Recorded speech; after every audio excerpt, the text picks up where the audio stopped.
Bom dia, boa tarde ou boa noite, sejam bem-vindos a mais um vídeo do canal. Eu sou Cleiton Moore e hoje eu vou falar mais uma vez sobre os mistérios do passado da humanidade. Eu vou trazer algumas teorias aqui. Vamos começar. Vê só, da outra vez eu achava que o vídeo ia conseguir falar muito mais e eu me empolguei demais com as pirâmides e falei pra sempre eternamente amém sobre as pirâmides. Mas hoje eu vou falar mais um pouquinho de algumas outras coisas. Como eu falei, dá pra ter bem mais vídeos, tá? Vamos começar com a questão do multiverso. Eu já falei em outros vídeos que, como é que diz, os celtas, eles eram basicamente os povos que acreditavam no multiverso na vida real. Porque eles acreditavam que muitas coisas eram portais. Tem alguns vídeos no canal aqui que eu cito a respeito disso. E aí o que acontecia? Eles acreditavam que você passar de um lado para o outro no rio era como você ir para outra dimensão. Se você podia ser abduzido pela neblina, você podia ser abduzido pela neblina e de repente parar em outro lugar, seja no passado, no futuro ou simplesmente num universo paralelo, numa relação paralela a isso. Você podia ser levado por causa de um encantamento ou simplesmente por alguma coisa natural, tipo um canto de alguma ave que vai levar para um lugar específico e você vai transcender o tempo e espaço e vai para aquele lugar, né? Então, até aí a gente tem essa questão. Só que aí a gente pode levar e fazer um comparativo com várias outras coisas. Por exemplo, a gente tem uma citação sobre... Primeiro a gente pode falar sobre os astecas. Tá, o que é que tem a ver o Azteca sobre outro universo ou sobre alguma outra coisa a respeito de um multiverso, né?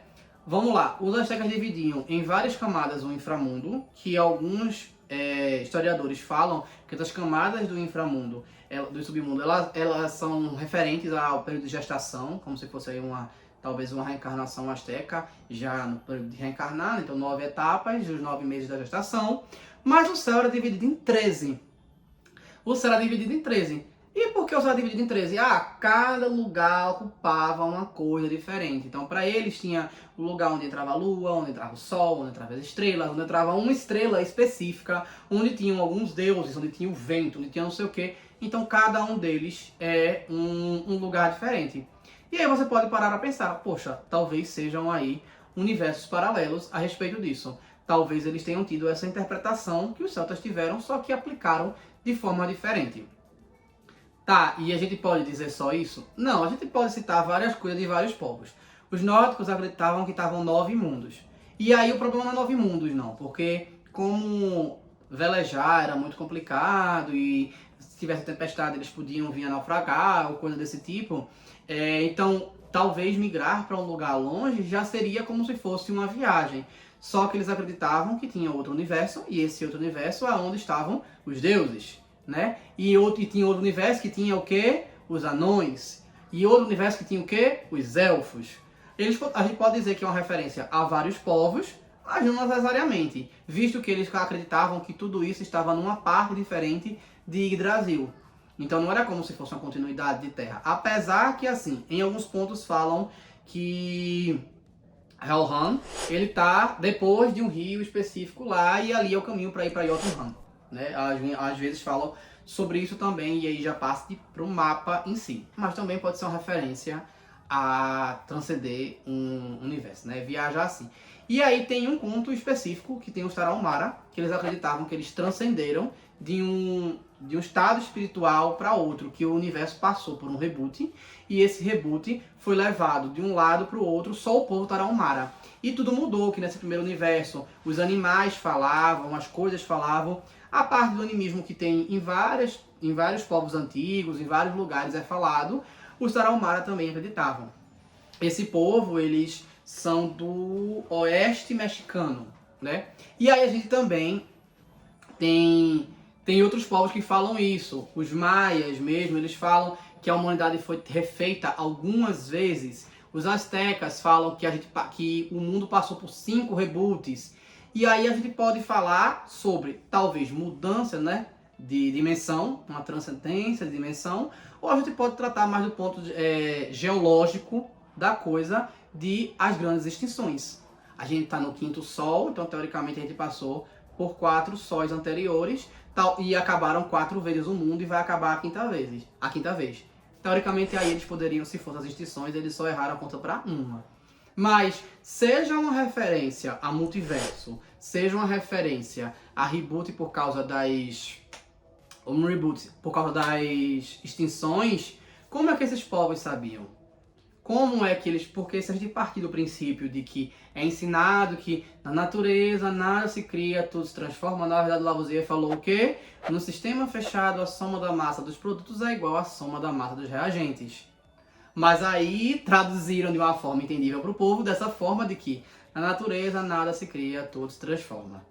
Então, pode ter sido que, assim como para Lavoisier, antigamente os povos também fizeram isso, de terem entendido de alguma forma como funcionava alguma coisa, e aí essa coisa foi traduzida para o povo entender e ou acreditar de uma forma diferente. Sejam por dimensões, sejam por reboot ou extinções, ou quer que sejam, alguns povos que não tiveram contato, não tinham tido contato anteriormente, antes de criar essas teorias, deduziram isso. E aí vai ficar o questionamento. Eles tiveram contato em algum momento muito ancestral ou simplesmente eles entenderam o que aconteceu de alguma forma, eles interpretaram dessa forma diferente. E a questão do multiverso, ela vai ser levada em consideração como o mundo dos espíritos, por exemplo, que os satas também acreditavam, ou você pode dizer que realmente existem universos paralelos? Então aí vai ficar aí esse questionamento. Gente, se estão curtindo, por favor, curtam, comentem, compartilhem, deixem o like, tá certo? Por favor. E falando de extinção, a extinção ainda tem mais uma coisa. Os maias falam de que, em algum momento, uma das vezes que eles destruíram, quando fizeram os seres de madeira, quando os deuses, quero mais não esse povo, vamos dar um reboot aqui, vamos fazer como de outro jeito, eles colocaram Huracan para girar e liberar bolas de fogo, junto com Tepeu, para destruir tudo.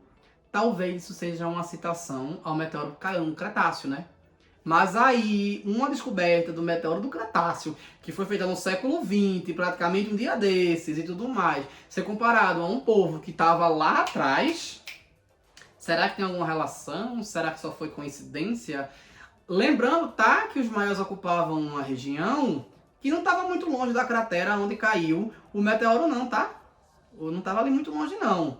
A cratera que foi formada depois que o meteoro caiu, estava ali perto do território que alguns povos ocupavam, como os astecas e os maias. Então não estava muito longe ali não, para eles fazerem um estudo caso eles quisessem. Então eu vou deixar aí essa dúvida aí para vocês a respeito disso.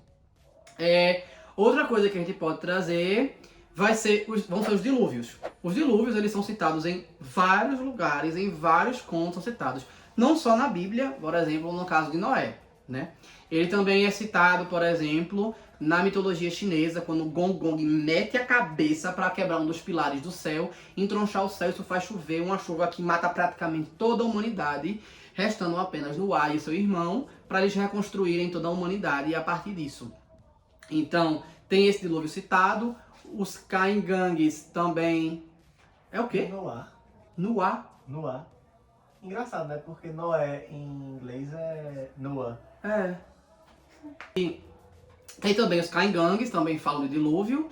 Os Incas também falam de dilúvio. Os Maias falam do mar primordial. Os Astecas também falam de dilúvio. Então, dilúvio é uma coisa que é recorrente. A gente tem que admitir, por exemplo, ou que houve um descongelamento das geleiras em algum momento ali, e isso ficou registrado na mente do povo, talvez quando passou a era do gelo, e aí o povo ficou sempre reportando, não, porque voinho falava isso, porque voinho falava aquilo, e aquilo ali foi se registrando, passando de boca em boca e tudo mais, lá, e aquele negócio, e eles colocaram nos seus contos, né, e aí na era do gelo, né, quando o povo estava migrando, aquele negócio todo, a imigração 30 mil anos atrás, da Ásia para aqui para as Américas, e todo aquele bafafá, né, e aí foi ficando, ou você pode admitir que foi alguma coisa mágica, né, mas aí fica difícil, porque China, Caingangue aqui no Brasil, Asteca e Maia aqui, nos celtas também falam, egípcio fala, a Bíblia fala, então assim, um dilúvio grande, que a terra estava toda debaixo d'água, aí me poupe, né? Mas que uma boa parte das terras provavelmente ficaram submersas há algum tempo, aí beleza, a gente pode considerar o litoral, algumas cidades que viviam no litoral. No caso dos Incas, como falam sobre isso, talvez uma chuva torrencial num lugar, num vale, aí o vale encheu, como eles falam disso, que algumas pessoas foram para as montanhas mais altas e por isso sobreviveram, mas era um vale, não tinha muito para onde escoar. Então realmente tinha essa questão. E aí, enfim, né, fica aí o questionamento se foi uma coincidência, se foi uma memória trazida de muito antes, se foi de onde foi que veio. E para finalizar o vídeo, eu vou trazer só uma... como é que diz? Umas coisas assim que... só citações assim leve. No caso, por exemplo, os astecas, eles tiveram uma relação... Tem alguns historiadores que falam que eles são polinésios, como até citei no outro vídeo. Por que falam que são polinésios? Bem, eles têm algumas coisas em comum com os polinésios. Algumas armas que eles usavam, os polinésios usavam. Eles usavam umas armas, tinha uma arma que, se eu não me engano, era a arma que usava como extensor, que era um cano e tinha um negocinho de obsidiana, uma lâmina de obsidiana na ponta, e eles faziam assim. Aí quando faziam, o cano lançava ela mais longe e ela era amarrada por uma corda. Aí